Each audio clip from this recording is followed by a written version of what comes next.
अदालत ने साबिक वज़ीर-ए-आज़म इमरान खान की अहलिया बुशरा बीबी की तोशाखाना 2 केस में ज़मानत की दरख्वास्त पर ट्रायल कोर्ट को जल्द फैसला करने की दरख्वास्त पर फैसला महफूज कर लिया। इस्लामाबाद हाई कोर्ट के जस्टिस मियां गुल हसन औरंगज़ेब ने तोशाखाना 2 केस में साबिक खातून अव्वल बुशरा बीबी की दरख्वास्त ज़मानत पर ट्रायल कोर्ट को जल्द फैसला करने की दरख्वास्त पर समाअत की। बुशरा बीबी के वकील सलमान सफदर ने कहा कि national judicial policy supreme court के वाज़ेह अहकामात मौजूद हैं कि ख़वातीन की बेल्स पर समाअत कैसे करनी है।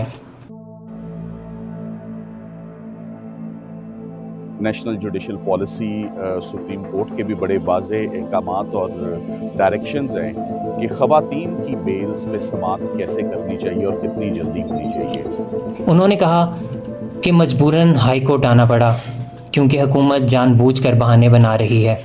7 से 8 पेशियों के बावजूद हुकूमत केस की पैरवी पर तैयार नहीं है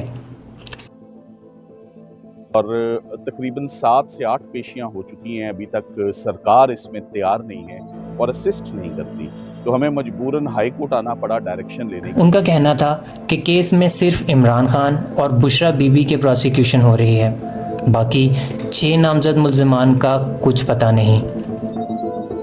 कादिर ट्रस्ट केस जिसमें कि सिर्फ इमरान खान साहब और बुशरा इमरान की प्रोसिक्यूशन हो रही है, बाकी 6 मुल्ज़िमान का कोई पता नहीं।